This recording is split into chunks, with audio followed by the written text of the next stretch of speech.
Good evening, rockers. Vegas Rock got us here on the Rocks Total Entertainment. Tonight, I have an amazing indie band from San Diego, California, which is a great band, Thread the Lariat. This is an amazing band that's been on TikTok for a while, and I think we kind of connected. As everybody knows by now, TikTok is really popular with my social media presence. I put all my videos on there. I've actually posted some pictures as well. So if you haven't been on TikTok, uh, definitely check it out. I have all my videos on there. Thread the Lariat is on there continuously. Have a presence with their fans. This is a great band, so I want to see where they're going in 23. Things that are coming up on the Rocks. This Sunday, the 30th, it's going to be Bourbon House. It's a great band. Lacey and Jason Clark, unbelievable. This band is great. It's actually a follow-up interview. I interviewed them about a couple years ago now on Keep Rock Alive.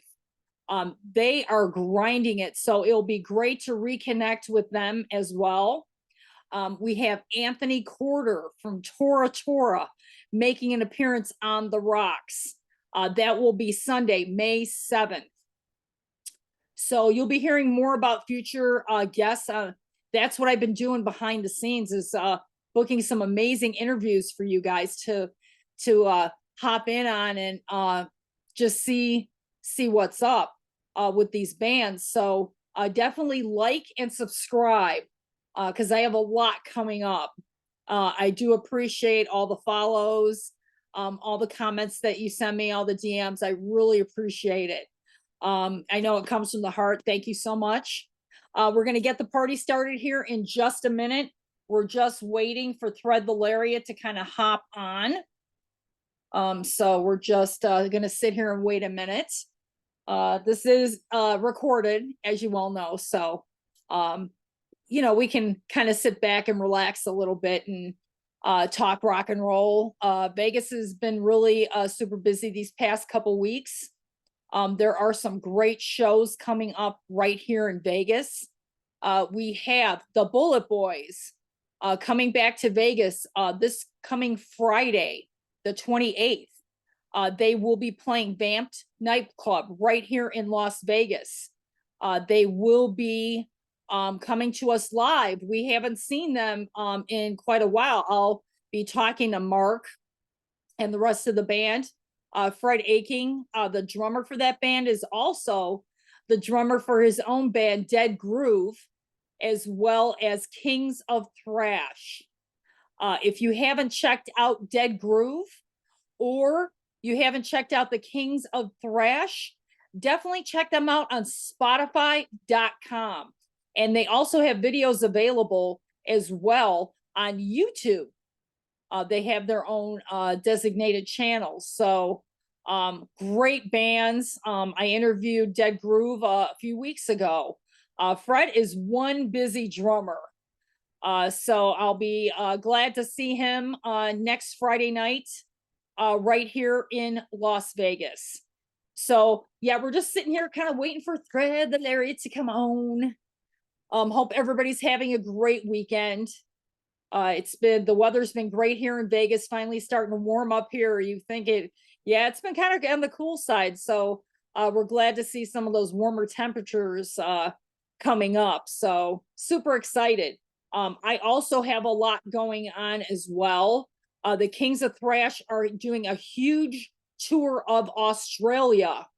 That's going to be starting in July. And they are going to be playing several cities in Australia. Sydney and Perth will be the last two shows, and I will be coming to you live from Sydney as well as Perth for that tour.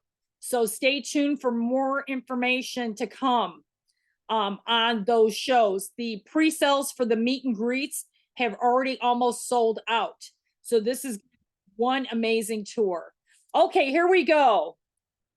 Thread the Lariat knocking on my door. Hello.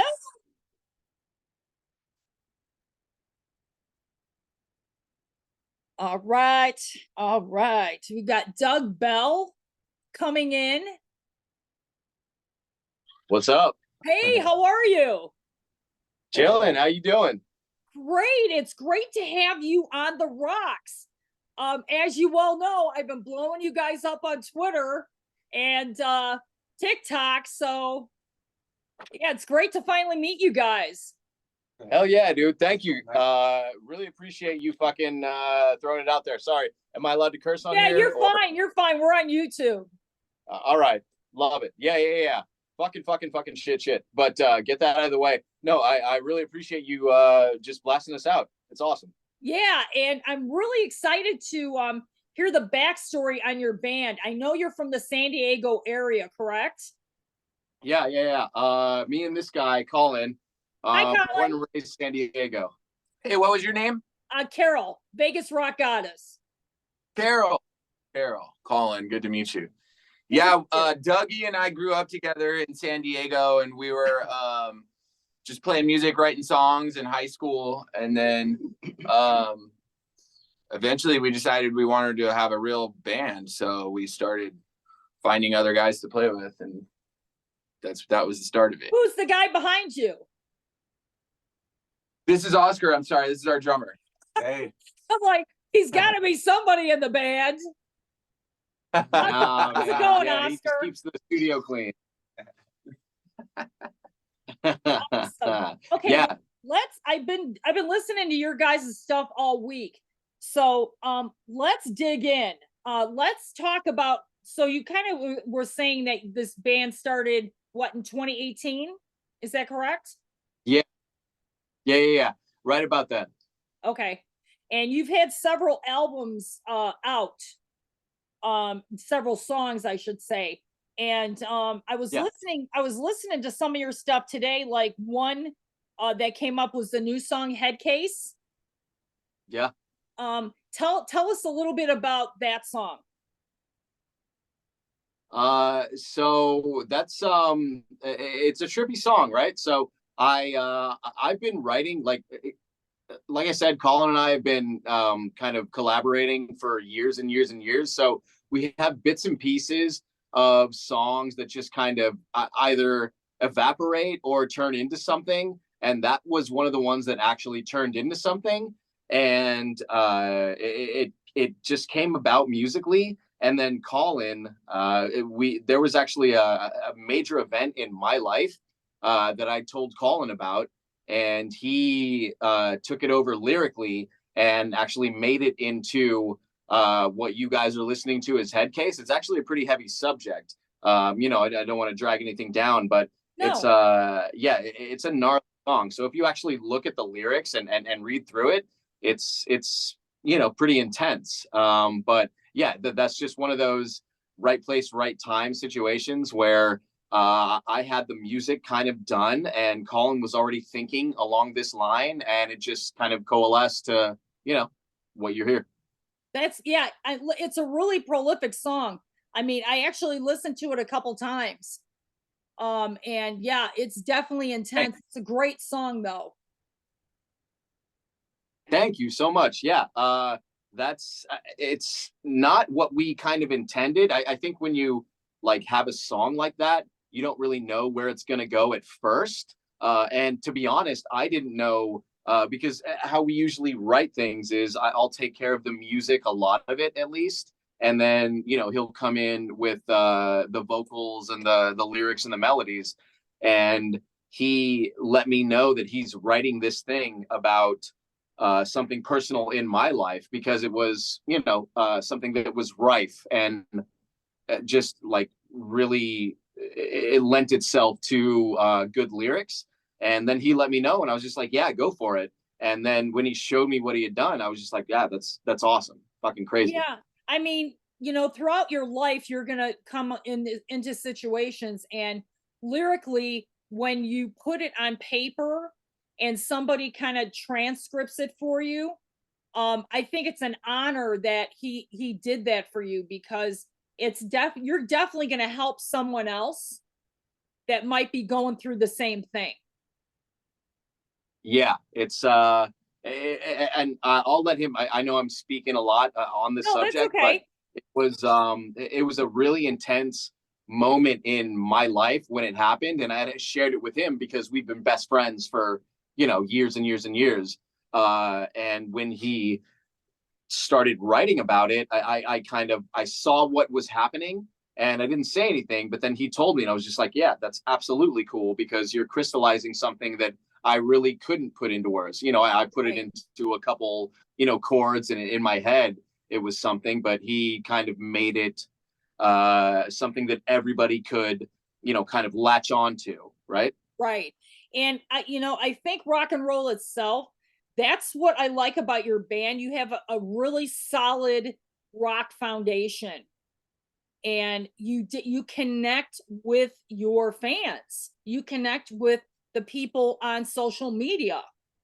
And Yeah. that's super, super important. I think that's how we connected. Um, and I just love the vibe of your band. Like another one of the songs, What a Shame. What awesome guitars in that song. That was Dougie's fancy work there. Yeah. So in the beginning of all of this, it was kind of just me dicking around by myself, in my attic, quote unquote. Uh, but what a shame really was. It was me doing the guitars, doing the bass, doing the drums, doing the lyrics, doing the everything. And it came out really well, and that's almost what got Colin on board. Was just like, hey man, yeah, we've been fucking around with each other, kind of whatever, but this is a really good song that you created, so let's like take this thing forward. And it was me and him, and then we brought on Oscar, and we brought on our bassist, and everything just kind of progressed from there. So yeah, it's awesome. It's Right. funny you mentioned those two. That was our Head Case is our most recent release, and What a Shame was the first song we ever put out. Oh, First song okay.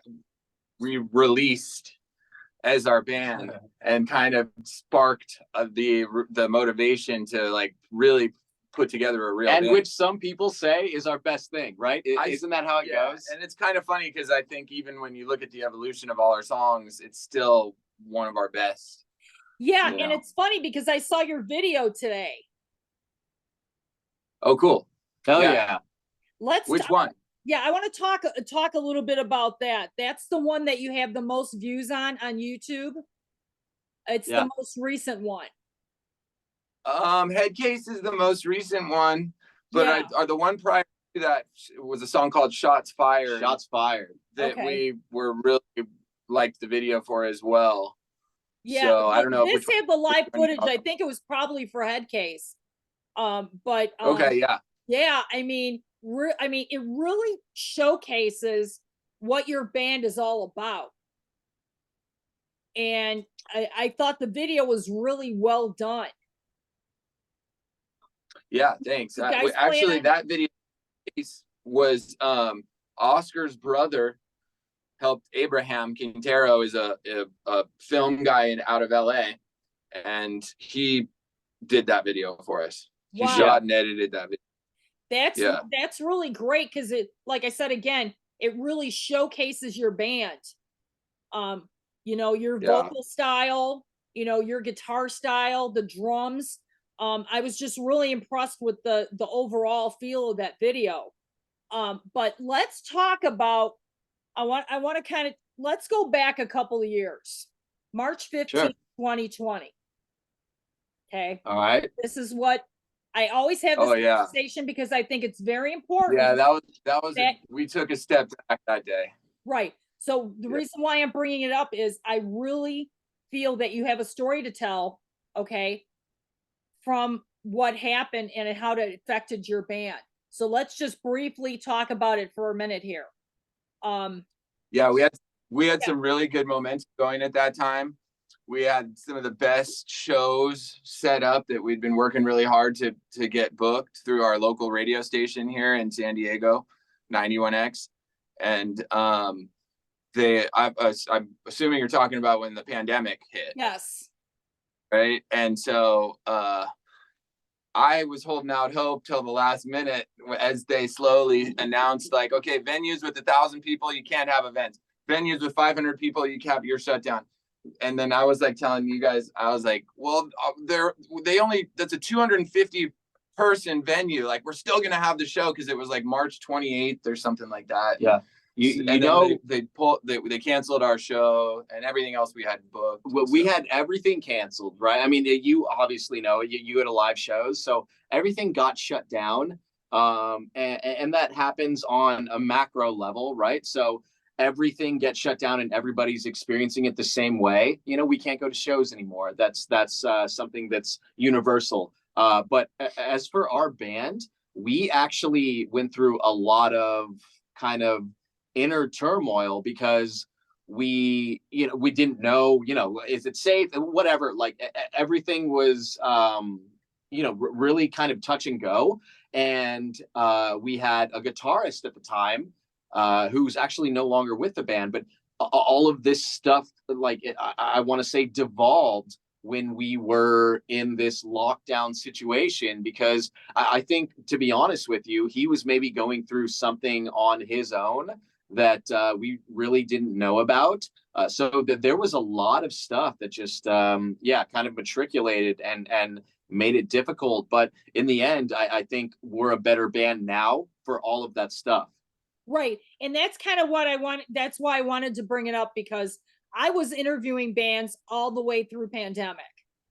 Yeah. And as I was interviewing bands, they were breaking up, like literally. Oh, we just lost our lead guitarist tonight. We're gonna have to cancel the show. I mean, 100%. This was happening on a weekly basis. So after a couple of months, I stepped away from Keep Rock Alive. So when the following year, when things started kind of opening up and clearing up, that's when I rebooted my show and my brand, because as a respect for the rest of the bands, because there was no way that people were ready for social media. There were bands that were actually in it because that's all they had. Okay. That's all that was out there. They couldn't go play a show. They couldn't go to a bar and do a set. I mean, it was our show, or it was doing live, like YouTube shows and things like that. But I think, like you said, I think a positive spin from this is the bands are stronger. They've learned to write and work with other bands to help their creativity as well. I mean, when I talk to bands now, they're not just one band. They're like, the guitarist is in multiple bands. Yes. Or the drummer is in multiple bands, or the lead singer is actually lending his voice to another project. I think it's brought the music community together, and that's kind of why I just wanted to get your spin on it. Yeah, it actually has 100%. It's funny you say that. This dude, drummer extraordinaire, Oscar, he's in Grupo Corrupta, and they're this really cool band that plays a lot of shows and does a lot of... they're a norteño band. Yeah. I don't know if you're familiar with that genre of Mexican music. Is that metalcore? He's that like metalcore? No, it's almost a folklore Mexican music. It has accordion and acoustic guitar with 5 strings, not the regular strings, and double strings on each string. And oh wow, it's very typical Mexican music, very old, I would say. The dude rips. Yeah. Oh, that's great. It's traditional Mexican. And the kind of it's like lyrically, I think the subject matter is like cartel for folklore. That's what the genre is based on. Hey, that's what sells. It's a dirty job, but somebody's got to do it. Right? Fucking it's rock and roll, El man. Chapo. He basically plays El Chapo's soundtrack. That's what's going on right here. That's great. But that's the way I can myself in the band because that way I can pay you. Yeah, he makes that band pays real money. Okay. For rock and roll music. But yeah, so I mean, it made you stronger as a band.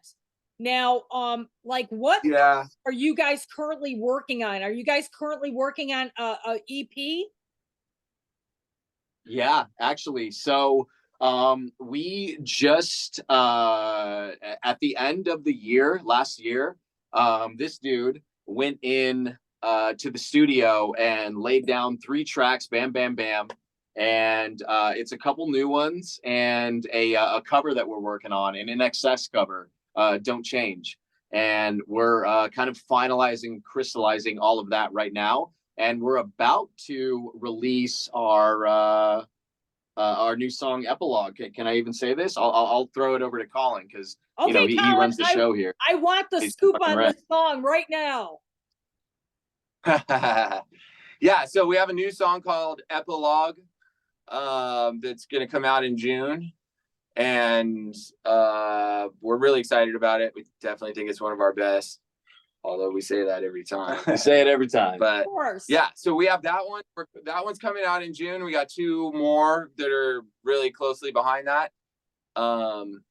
And so yeah, we got a lot of releases coming out this year, as well as we're playing some shows. Yeah, we're playing the Viper Room, in a couple months. So like everything's coming together. Right. Have you guys played Brick by Brick? Yeah, we played there. That's our mainstay, man. We love the Brick. I was just out in your neck of the woods a couple weekends ago because my friend. Who'd you see? Well, my friend Fred Aching is the drummer for Kings of Thrash, and he has a band called Dead Groove. And he was there. No kidding. Yeah, and Jeff Young, actually, from Kings of Thrash, is playing guitar for them right now. So he was there as well. LA Guns, I know them. So it was good to connect with them. They play in Vegas a lot. So it was a great show. That's, you know what? That's a great venue. And I love the way it's set up. It kind of reminds me of Vamped here in Las Vegas. A little bit bigger in certain aspects of it. That building, man, from the outside is so small. I'm looking. I know, right?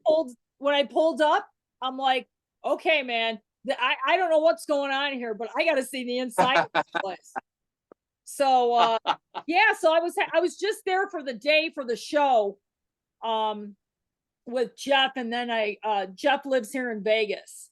So but that's super cool. Yeah, if you haven't heard Dead Groove, definitely check them out on Spotify. Fred is killing it, man.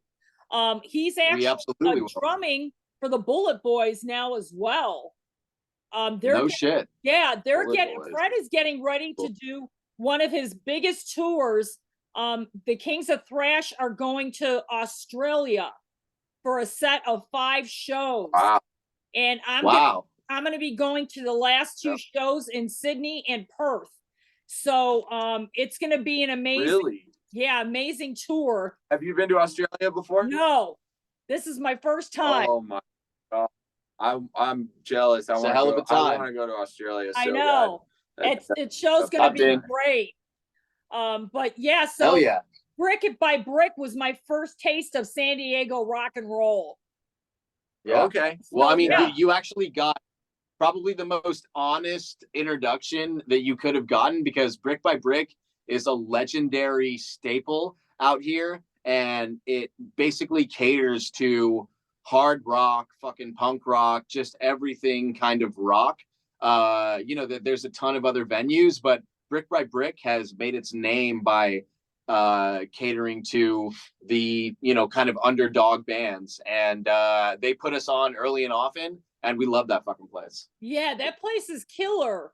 What about some other places in San Diego that you guys play? We're really lucky that in San Diego there's a good amount of venues to play. I know. Soma, venue called Soma that we grew up seeing all our favorite bands at. That was kind of a milestone moment for our band when we got to play there. We played the House of Blues in San Diego. They've got a side stage called the Voodoo Room.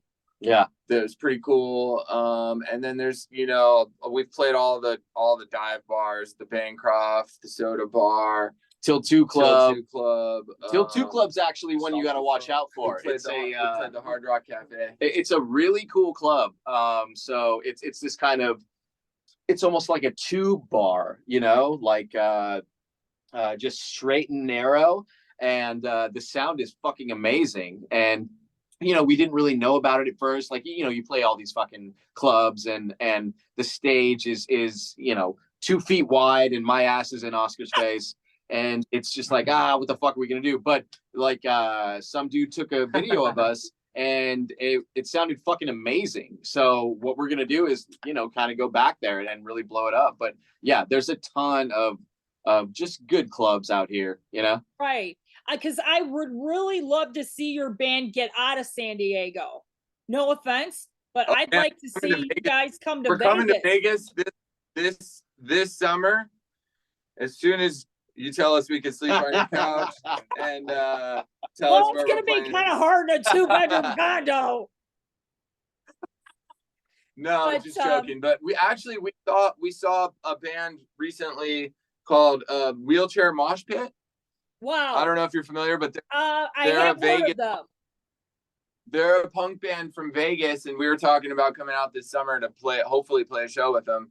So we'd love to play. We almost what happened was last year, you know, the When We Were Young Fest. I was out there, by the way, fucking one of the best shows I've ever seen in my life.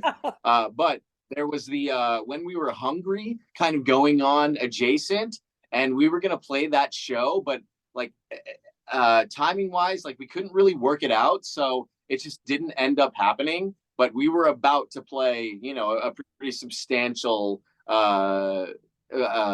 you know, fucking venue out there. Yeah, we were gonna play a festival last year, and it didn't, and we actually can't, we weren't able to commit to the show, and then they ended up canceling the whole thing anyways. But right. Well, hey, that wasn't meant to be. Want to come back. Wasn't meant to be. Yeah, so it wasn't meant to be. Yeah, exactly. In the moment, I didn't know what to make of it. I know, dude. But if you fucking be. Put us on, we'll be out there, man.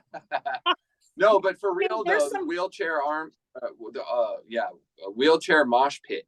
Yeah, that I got a feeling this band that you're talking about has played dive bar for some. Yeah, a dive bar for sure. Yeah, that would be. That's a great place. Backstage Bar and Billiards is another great place. Oh shit! It's right off of Fremont Street. Yeah, dude, we would love it. Like if you could hook us up with you know, a couple spots out there, we'll be there in 2 seconds. You know what? We're coming regardless. We have but what I'm saying is the Vegas Rock Goddess has retired her booking status. There you go. I was doing that for a while, a couple years ago, and I'm gonna leave that to the professionals. There's a lot of work involved. I can't I can't produce a band and get them here and then do my show, do my live remotes, interview my band. I mean, it's just impossible. It's a lot of work. Yeah, I can't. It's a lot of work. I have to focus on what's going on. Well, I'll tell you what. We will let you know when we are on the bill in your neck of the woods. Okay, very good, because I can blow that show up, man. You know that. Okay. Yes, we're gonna for sure this summer. So so you guys plan on doing some shows in the next like few months here, which is great. Yeah, we're always gigging for, you know, but SoCal for the most part. Yeah, like right now we're trying to put out these 3 new songs. You know, the first epilogue, which we're getting mixed and mastered right now, and then a couple other.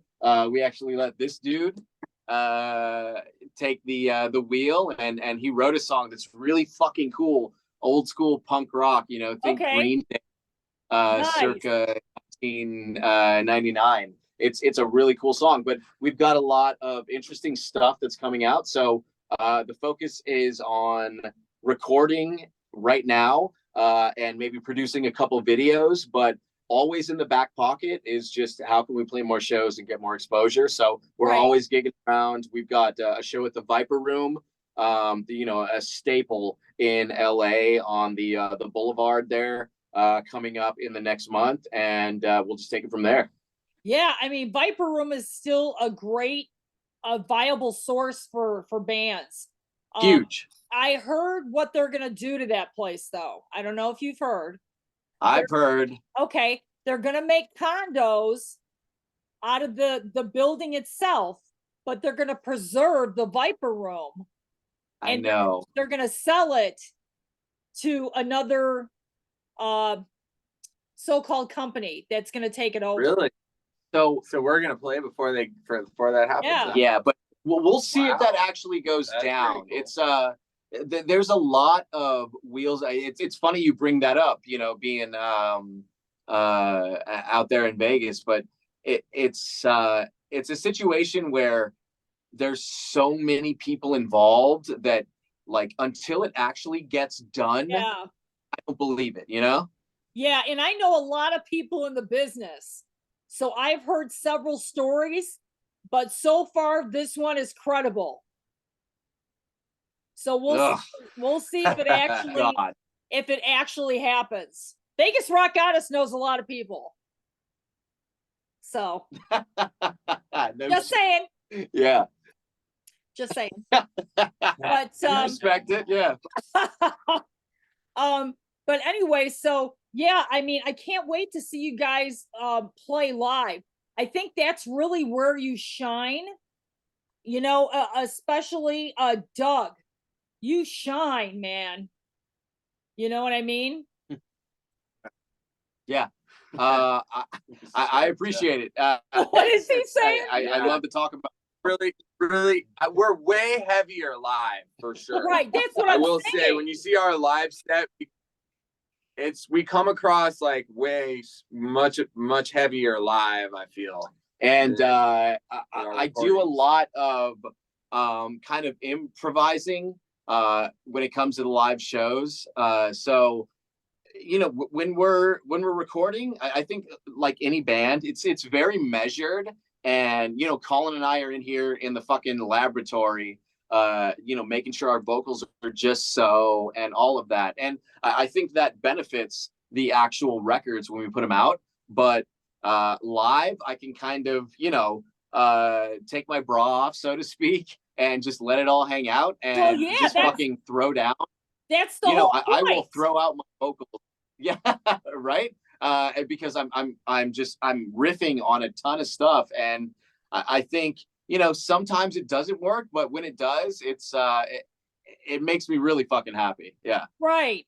And what are you playing these days as far as your guitars and stuff? So I'm playing. Let's see, my Schecter back there. I don't know if you can see it, but yeah, my Schecter Blackjack. It's a really hard guitar, but it has like the depth of the almost like a Gibson, if you will, on the acoustic side. But when you go into the heavy stuff and the distortion, it rocks so hard. I got into it a few years ago, and I just never went back. Yeah, the funny thing about Schecter, I don't know if you know the backstory on Schecter, but Tommy Lee actually recorded his first solo album on a Schecter. No shit. Yeah, that's why that album sounds so dope. If you really go back and listen to it, I mean, it's all Schecter, man. He was totally into Schecter when he did that record. Yeah, it's a fantastic guitar. When I first got into it, not a lot of people were on board. But the more I've I've been playing it for a long time now, but the more that I've seen people, like that story that you just told me, everybody's just got this in their arsenal. It's just like, yeah, man, if I want to fucking just throw down hardcore, that's what I bring out. I think I call Schecter the silent killer, because people don't understand the way that guitar was built. I'm a guitar aficionado. I don't play it, but I know all about them. That's That's sick, Carol. That is so Wow. dope.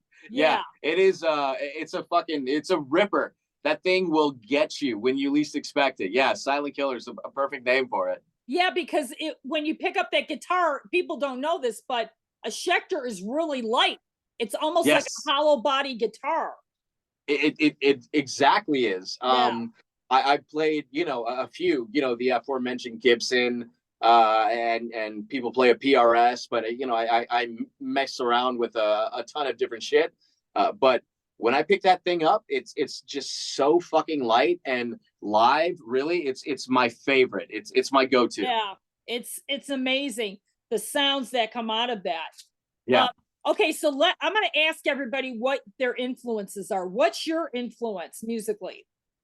All right. So it always changes, kind of from month to month, depending on what mood I'm in. Like, if you would have asked me this during the pandemic, you would have gotten a completely different answer, because I was into shit that was just in my feels, and I want to be validated, all that shit. Right. But if I'm gonna go something that is pretty consistent, I'd say Strung Out is probably my number one kind of, from high school shit. Thrice is another huge influence on me.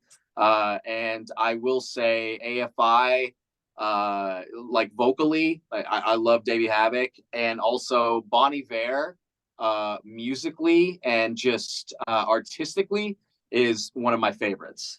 Yeah, so punk rock, I call it acid rock as well, was a big influence on you then. Huge influence on us. I mean, yeah, you can hear it in the music, right? It's out there, but we try to, implement all of the other things there, but you really can't help but kind of go with what you're brought up with. And this guy, we've just always been there. Well, here, let's talk vocals. I want to know, because I have like 5 vocalists in mind that you kind of remind me of. Yeah, I mean, I'll tell you, you can laugh at me or whatever. The first thing that came to my mind, Iggy Pop. Love it. Absolutely love it. I'm flattered. I mean, that when I saw that video and stuff, and I'm like I said, I had to look at it a couple times. I'm like, man, Iggy Pop, the dude from Green Day. It was just kind of like an eclectic mix. Yeah, I would say we have all of rock influences: metal, classic rock, folk rock, alternative rock, but punk is probably our strongest. Yeah, if you're talking influence. Iggy Pop, the Stooges, like if you see this guy on stage, the old punk, but until the later 90s, 2000s punk, that probably is the strongest influence. Well, I'd say I'm thinking of like Butthole Surfers. There you go. Bands like that. 100%. Primus. Yes. So we actually recorded, I think it was Head Case. It might have been, but maybe it was the song before.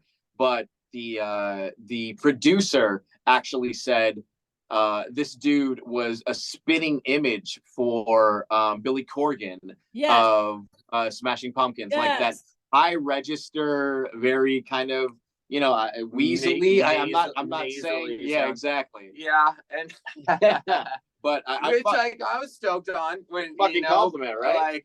Because I don't really consider myself as a classically trained vocalist singer, but I think it's more about having a unique, cool sound. That's really Fat Mike. That was your vocals actually stood out to me. I was thinking about this all day today while I was driving home from work. I'm like, man, this guy has got dope sound. I'm like, I've never heard anything like this. Like, you were definitely sticking out in my mind visually, and I'm just like, totally dope. Well, boy, that means a lot. I really appreciate that, because that's what I try. You know, I would like to think in my mind that I have a memorable sound, whether it's technically proficient, maybe, but that's not even what we were into anyways growing up. We have good songs and a cool sound, a unique sound. We like things that are a bit off the beaten path. You know, when you think about a Billy Corgan type, you know, he's not gonna sing at the opera. He's got this really fucking unique sound that really registers with people, and I think that's where Colin comes in. Yeah, definitely, Colin, because I also was thinking of the guy from Fall Out Boy right away, man. I'm like, dead center, man. But I'm not trying 100%. To compare Colin to anybody, because he's got his own vibe, and that's what I think is great about your band. Thank you. Fuck yeah. We appreciate that. No, I think he's always kind of thrived on being the outcast vocally. You know, if you put him in a room, like I said, with Pavarotti, he's not gonna fucking sit there and be on the same page. But if you put him in the clubs and the shows and put him on our records, then you hear that like he has just a ton of depth that he draws from, and it comes out in the records. Yeah, his range is incredible. I know. Yeah. His so dope. We've been working on that, man. You should have seen us when we were first trying to get shit together. Like, his high pitch was nothing to be bragged about, and the fact that he's just been working on it for so long, like, he doesn't have a range that he can't hit. It's ridiculous. Now, I don't want to. Well, I do. Yeah, I don't want to blow his head up right now, but yeah, I will tell you. I'm not trying to blow his head up, but also another person, one of the final people that I was driving home again, Chester Bennington. Yes. Totally came to my mind, man. I mean, that's and that makes me feel good. I had someone tell me that after a show one time too, that like. And that's because I mean, boy, what, like, who else can you aspire to sound like? The highest compliment. And like, that guy is the combination of such a unique sound, his own just totally identifiably unique sound, but also the perfect singing ability. Just such a phenomenal vocalist at the same time. Super missed. Yeah. You know. But yeah, I mean, now let's get to the drummer. You're sitting there, you're just like sitting back, watching what's going on. We put him in the middle just so you could see that the whole time. Okay, let's talk to him. I want to know what your influences are. I think a lot. Way different. Well, I didn't start rock when I was a kid. I started listening to a lot of traditional Mexican music that my parents used to listen. Okay. With mariachi and fucking boleros and cumbias and shit like that. But then the first rock drummer I saw that I actually the drummer that made me want to play was Alex Gonzalez from a band called Maná. It's a really big Mexican band. Okay. And from there, that's when I started playing their songs. It's like rock pop what they play. So it has rock and roll beats and shit, but it's not super heavy shit. Right. But when I started growing a little older, I started discovering Led Zeppelin, fucking Pantera, Iron Maiden, fucking all that shit, and I was like, "Holy fuck, what is this?" You know what? I want to ask you a question. Have you ever heard of a band? These are friends of mine from Mexico City. After Silence. No, I haven't. After Silence. I want you to check them out. They almost sound familiar, but you haven't heard of them. They're almost one of the #1 metalcore bands in Mexico. Oh, really? Shit. Yes. I interviewed them. You ever heard Here Comes the Kraken? Here Comes the Kraken. Yeah. Have you ever heard? I don't think they play anymore, but there was a huge band in Mexico that was like hardcore or some shit like that was called Here Comes the Kraken. I think they're still around. I think they're still around. I think they've come through Vegas recently. Probably. No, yeah. shit. But anyway, I just want you to check this band out, After Silence. They're a total metalcore band. Nice. Super, super amazing. I think you'd enjoy the listen. They're Fuck yeah. cool. Very cool. They sing in Nice. English or Thanks. Spanish? Huh? They sing in English or in Spanish? They actually they sing, I think, a little bit of both actually. A little mix, yeah. Yeah. That's how this guy throws. Yeah, you're gonna love it, man. You know, I'll throw you Okay. another band to Yeah. listen to, Girish and the Chronicles. If you don't know who they are, check them out on Spotify, dude. It's gonna blow your mind. Fuck yeah. Girish and the Chronicles. Yes, Hell yeah. they're a band from Okay. I want to say India. They are the After- #1 metalcore band in India. No shit. Yeah, and India. they've been trying to come to the States since pandemic. It ain't happening. Yeah. Wow. Well, Really? we'll So- fucking definitely check it out. I know, it's That would so be- crazy. That would be so fun to play with it. But I want you guys to send me that new song so I can premiere it for you. Dude, as soon as Okay. it's out, we're gonna send it your way. It's actually with our mix guy right now. Okay, very cool. Very cool. But it was great talking to you guys. I want to keep in touch. And you guys can let me know what's going on with you. We can have you back on the show. And Yeah. hopefully Fucking you and have a huge tour. yeah, dude. Thank you so much for chatting with us. Thank you so much for reaching out and chatting with us. Really We cool conversation. We really appreciate Yeah, it. people definitely need to know more about your band. And you know, that's what I'm all about, is getting the word out.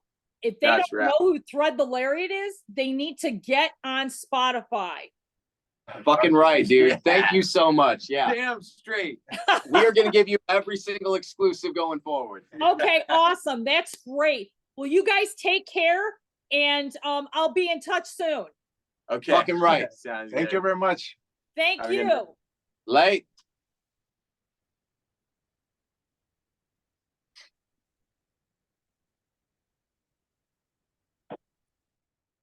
All right. What a great band. Thread the Lariat. These guys are crazy rock and roll band from San Diego. They've got a lot going on. They have an amazing sound. I'm really looking forward to hearing the new music from this band. If you don't know who Thread the Lariat is, check them out on Spotify.com and visit them on TikTok.com. So I'm Vegas Rock Goddess Carol Nevin. Thank you for watching. Always like and subscribe. And we'll be having some shows coming up soon, and I'll let you know.